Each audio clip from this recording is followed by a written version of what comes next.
सो यश basically क्या है, अपने बात ये कर रहे हैं कि जब भी अपने क्लाइंट का कंपोजिशन देखते हैं ना, तो क्लाइंट कंपोजिशन में सबसे पहले क्या देख रहे हैं अपने, जो तुमने भी बोला कि फैमिली स्ट्रक्चर अपने बना लें अगर, कि एक फैमिली कैसी है। तो मान लो ग्रैंड पेरेंट हैं, दादा दादी हो गए, बच्चे हो गए, दो भाई ले लो, तो अपनी फैमिली को ले लो एग्जैक्टली। अगर दो भाई फैमिली हो गई तो जॉइंट फैमिली कंसेप्ट आ गया। उनके बच्चे आ गए, जिनकी शादी हो गई, कपल आ गया, तो फोर्थ जनरेशन थर्ड जनरेशन आ गई। उनके छोटे बच्चों को ले लो, तो आपके पास फोर्थ जनरेशन आ गई। तो जैसे आप फोर्थ जनरेशन के कंपोजिशन करते हो तो आपके पास एक बार बन के आ गया कि पहला पार्ट है कि फैमिली का कंपोजिशन कैसा है। अब अगर हम 5 के ऊपर कोई भी प्लानिंग सोच लेते हैं, फिर हम उसको हटाते जाएं कि दूसरी फैमिली है जिसमें ग्रैंड पेरेंट को हटा दो, बाकी बच गए। दो भाई हैं, एक नीचे दो बच्चे हैं, उनके बच्चे हैं, 3 जनरेशन आ गई। अब थर्ड में एक भाई को हटाओ, एक फैमिली को ले लो। फोर्थ में 2 ले लो, फिफ्थ में तो आप अलग अलग कॉम्बिनेशन, एक कपल ले लो, उनका बच्चा नहीं हुआ। सो आपके पास वेरियस कॉम्बिनेशंस इन अ बार फॉर्मेट रेडी हो गए और अल्टीमेटली ये कंपोजिशन मिल रहा है। फिर आप सिंगल ले लो, बहुत बेसिस पे आज के दिन में single male single female concept भी कई लोग आ गए हैं, तो आप उनको ले लिया, या नो किड वाला कंसेप्ट आ गया। तो मेरे ख्याल से ये आपके कंपोजिशन बन गए, 7 बने 8 बने, तो you have a fairly idea कि एक जॉइंट फैमिली कंसेप्ट से सिंगल लेडी सिंगल मेल तक कैसी जर्नी ट्रेवल हो रही है। This is part A which you can design and plan it. Part B में अगर हम जाएं तो कोई भी आदमी को, हम जो प्लान करता हूँ मैं जब भी, तो हम ये देखते हैं कि उसके पास पैसा कैसा है। जैसे हम जब क्लाइंट को ज्ञान देते हैं, तो मैं जब क्लाइंट को बोलता हूँ कि आपको यही करना चाहिए, तो कैसे बोल रहा हूँ, तो मुझे उसके एसेट्स के बारे में एक फेयरली आइडिया है। तो चूंकि मैं उसकी फैमिली को जान रहा हूँ, तो मेरी जो जनरल फिलॉसफी होती है कि कभी भी आप किसी भी क्लाइंट को कोई भी चीज़ रिकमेंड करो, तो आप 3 चीज़ को मिला के रखो। क्या 3 चीज़ है? एक है परिवार, एक है व्यापार, एक है व्यवहार। तो मतलब you have to know the business of the client, you have to know the family of the client, and you have to understand the behaviors of all this, because ये 3 चीज़ के अगर आप अच्छे से जान जाते हो, तो आप किसी के बारे में कुछ अगर समझ के बोलोगे, तो वो आप इतना रिलेट कर पाओगे कि वो समझ जाएगा कि एग्जैक्टली आपने उसी के लिए बोला है, ये किसी और के लिए नहीं बोला आपने, है ना।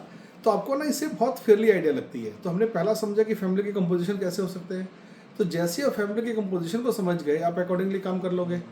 अब सेकंड आ गया, इन्वेस्टमेंट कितने प्रकार के होते हैं। तो ब्रॉडली अगर देखा जाए, तो हम लोग अगर लेके इन्वेस्टमेंट 4 कैटेगरी में डिवाइड करें। पहला है रियल इस्टेट। रियल इस्टेट सबको चाहिए। रियल इस्टेट में हम फिर 2 पार्ट कर लें, एक है सेल्फ यूज़, एक है इन्वेस्टमेंट। सेल्फ यूज़ मतलब मेरे पास बिजनेस है, मेरे पास ऑफिस है, मेरे पास घर है, जो मुझे खुद के लिए चाहिए, तो ये मैं सेल्फ यूज़ के लिए ले रहा हूँ, बट रियल इस्टेट का पार्ट है। सेकेंडली, अब real estate which is not for the purpose of self use, it is for the purpose of investment, तो मैं वो ले लिया, तो रियल इस्टेट एक पार्ट आ गया। सेकंड हो गया, हम ले लेते हैं डेट पार्ट। डेट पार्ट में मतलब एनपीएस है, एफडी है, केवीपी है, एनएससी है, एलआईसी पॉलिसी है ना, डिवेंचर है, मतलब debt could be in any form, loan है, पी2पी है। So there are debts which are in various forms, and लोगों को हरदम डेट का पैशन इंडिया में फैशन हो रहा है, पैशन कि मतलब मुझे यही करना ही है, तो हम डेट पार्ट ले लें।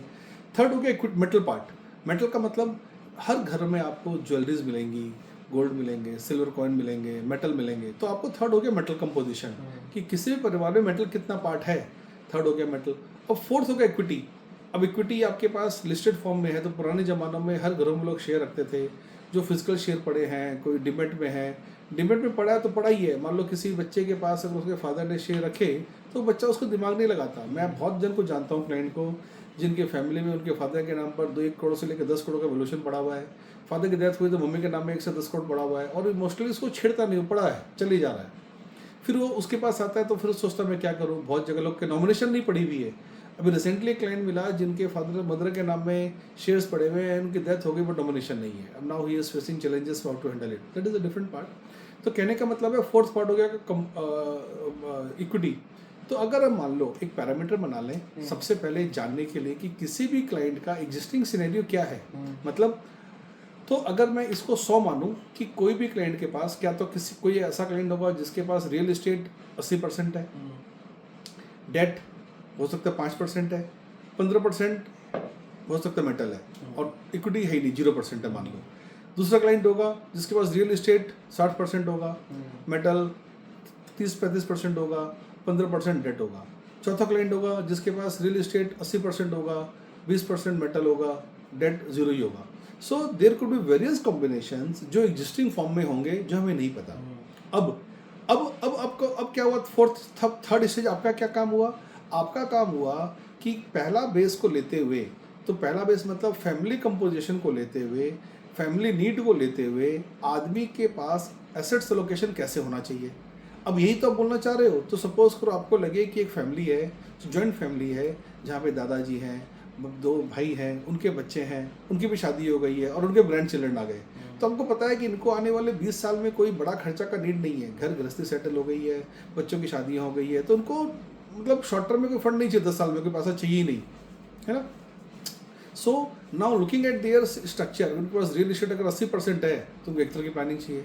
उनके पास अगर रियल इस्टेट 30% है, डेट 30% है, मेटल 30% है, तो एक तरह की प्लानिंग चाहिए. अगर उनके पास 40% रियल इस्टेट है, 60% इक्विटी है, तो एक तरह की प्लानिंग चाहिए. सो वही फैमिली को वेरियस आपके पैरामीटर्स को देखते हुए प्लानिंग चाहिए. तो आपको क्या जानना है कि what is the ideal scenario in different form. तो फॉर्म को लेते हुए आइडियल सिनेरियो जानना है. अब यही जर्नी के लिए आप अलग अलग प्रोडक्ट डिज़ाइन करते हो. तो इन सब चीज़ों को अगर स्टैंडर्डाइज कर लिया जाए तो सारा का सारा पॉसिबल स्टैंडर्डाइज करना. Given my experience, given normals learning, उनसे अपने डिस्कस कर सकते हैं. And given your learning and education in the SPG and others, इसको तुम प्लान कर सकते हो. तो जैसे तुम सबको प्लान कर सकते हो, तुम्हारे पास एक फेयरली 360 डिग्री व्यू बन जाता है कि एग्जैक्टली क्या हो रहा है. अब इसके बाद क्या बच गया? इसके बाद जब पढ़ाई कर लेते हैं ये वाली और ये वाला मॉडल अपने बनाने लग जाते हैं, तो अब ये देखना है कि बहुत घरों के अंदर में या हर घरों के अंदर में एफर्ट से इनकम आती है. तो मैं जनरली एक बात बोलता हूँ कि इनकम के 2 पार्ट हैं. एक है इनकम फ्रॉम एफर्ट और एक इनकम फ्रॉम इन्वेस्टमेंट. अब एक आदमी ने बोला सर इनकम फ्रॉम डोनेशन से भी तो आती है. हाँ बिल्कुल आती है. तो आपके पास इनकम तीसरी आती है गिफ्ट से, डोनेशन से, चैरिटी से. एक आदमी बोला चीटिंग करके भी आती है. मतलब ठीक है, एफर्ट भी तो हो गया ना यार. So that is a different part. तो इनकम आपके पास आ गई.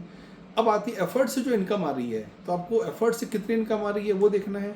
अब जैसे आप इनकम समझते हो, इनकम के बाद आपको कैश फ्लो समझना है कि कोई भी आदमी के लाइफ में सबसे पहले कैश फ्लो की प्लानिंग चाहिए. हर आदमी अपनी ज़िंदगी में ना कैश फ्लो में फंसा हुआ है. क्यों फंसा हुआ है कैश फ्लो में? क्योंकि डेली का काम, डेली का ऑब्लिगेशन, वो हर महीने का ऑब्लिगेशन है. तो आपको इन होमवर्क के अलावा एक चार्ट बनाने की ज़रूरत है जो स्टैंडर्डाइज बना सकते हो based on above parameters, above family structure, कि भाई इसका कैश फ्लो कैसा है. कैश फ्लो का मतलब मेरी इनफ्लो के सोर्स क्या है. इनफ्लो के सोर्स एक्स होंगे, इनकम होंगी, सैलरी इनकम होगी, बिजनेस इनकम होंगे, लोन होंगे, पुराने इन्वेस्टमेंट के रिडम्पशंस होंगे, फैमिली कंट्रीब्यूशन होगा. अगर जॉइंट फैमिली है तो भाई मिला करके पैसा डाल रहे होंगे. आउटफ्लो का मतलब क्या हुआ? आउटफ्लो का मतलब सबसे पहले आउटफ्लो में हर इंसान की कंसर्न होती है कि मेरा भाई फैमिली खर्चा चल जाए. बिकॉज फैमिली सेटल है, लाइफ सेटल है, तो फैमिली का सारा ऑब्लिगेशन कंप्लीट चाहिए. नंबर 2, बिजनेस अगर है या जॉब है उसके प्रति सारा खर्चा कंप्लीट चाहिए. ईएमआई है वो सारा कंप्लीट चाहिए. ईएमआई के बाद उसको डे टू डे लाइफ में अगर ट्रैवल करना है, कहीं घूमने जाना है, कोई सोशल ऑब्लिगेशन है, होली, दिवाली, समाज का काम, बर्थडे, 25वीं सालगिरह, 25वां बर्थडे, एग्ज़ाम की फ़ीस, नया एडमिशन, ये सारे कैश फ्लो का पार्ट है. तो साल भर के एक इंसान के जो कैश फ्लो है वो उसका एक सरदर्द है. तो जैसे ही आप कैश फ्लो को मीट कर देते हो उसके एक पार्ट सेटल. अब उसके बाद उस आदमी को ईयरली कैश फ्लो के बाद 5 साल का कैश फ्लो जानना है, 5 साल पर 10 साल का कैश फ्लो जानना है. इन सब को लेते हुए हम लोग का विजन 30 प्लान आता है. तो अगर आप family structure, assets class, cash flow, ये 3 समझ गए, अब आपको बताइए, आपको इन सब के बाद में आपको क्या लगता है कि आप किसी भी क्लाइंट को अगर एक गाइडेंस देते हो तो आपका कॉन्फिडेंस कितना होगा उसके ऊपर? यश कितना होगा बताओ? हाँ, हाई होगा. अब तुम जान पा रहे हो कि कौन सा प्रोडक्ट उसको क्यों देना है कि डाउट है? डाउट नहीं है. अभी क्या हो रहा है, आप बोलोगे एआईएफ अच्छा है, आप बोलोगे म्यूचुअल फंड अच्छा है. आप ये मान लो इंडिया में अगर 100 प्रोडक्ट हैं, अगर आप 100-90 प्रोडक्ट को डील कर रहे हो तो सारे प्रोडक्ट अच्छे तो है ना कि डाउट है? नहीं डाउट है यार, सारा प्रोडक्ट अच्छा है. अब एक आदमी आपसे प्रोडक्ट क्यों नहीं लेना चाहता है? क्योंकि उसको लगता है आप उसके एसेट्स को नहीं जानते, उसको लगता है आप उसके फैमिली कंपोजिशन को नहीं जानते, आप उसके नेचर को नहीं जानते. मान लो मैं बहुत कंजर्वेटिव नेचर का हूँ और तुम मुझे अचानक एग्रेसिव बनने बोलोगे तो मैं नहीं बनूंगा ना. तो आपको मुझे स्लोली वॉक द टॉक करनी पड़ती है. तो आप अगर मेरी एसेट्स को जान गए, मेरी फैमिली को जान गए, आपने मेरी कैश फ्लो की नीड को पूरा कर दिया, तो मेरा आपके ऊपर फेथ बढ़ जाएगा कि नहीं बढ़ जाएगा? और ये हर एक को चाहिए कि नहीं चाहिए? हाँ, तो अब इसमें बताओ, ये आपकी खुद की भी चैलेंजेस हैं लाइफ की.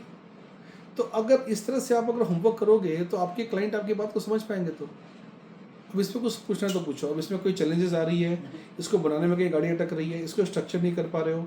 अब देखो तुमने क्या ना यश, तुमने एसपीजे में पढ़ाई पढ़ी है, मैं जितनी बातें बोल रहा हूँ ना, तुम्हारे हर पढ़ाई के हर मॉडल तुमको कहीं ना कहीं मिल जाएगा कि यस ये मॉडल यहाँ पढ़ा हुआ है, इसमें ये पढ़ाया गया है, इसका ये मतलब है, इसको ऐसा सजा सकते हैं। So based on my these life experience, इसको तुम जैसे अपनी लाइफ पे जोड़ोगे ना पढ़ाई के साथ में और नोवामा को इन्वॉल्व करोगे ना, तो नोवामा को इन्वॉल्व करने का फायदा क्या हो रहा है कि वो बहुत सारी चीज़ों को सॉफ्टवेयर में बना के डाल देगा जो सब क्लाइंट को मदद मिल जाएगी। तो मैं अगर बताऊं कि मेरा जो सोशल पर्पस है, मैं तुम्हारे माध्यम से, नोवामा के माध्यम से, मेरी 50 ऐसे थॉट विजन को अगर मैं इंडिया में पैन लेवल पे सजा पाता हूं और नोवामा कर पाता है तो boss I am ready for this. तो ये अपने को समझ लगा, इस तरह से अपने को एफर्ट लेना चाहिए। ठीक है, चलो बाय बाय, थैंक यू।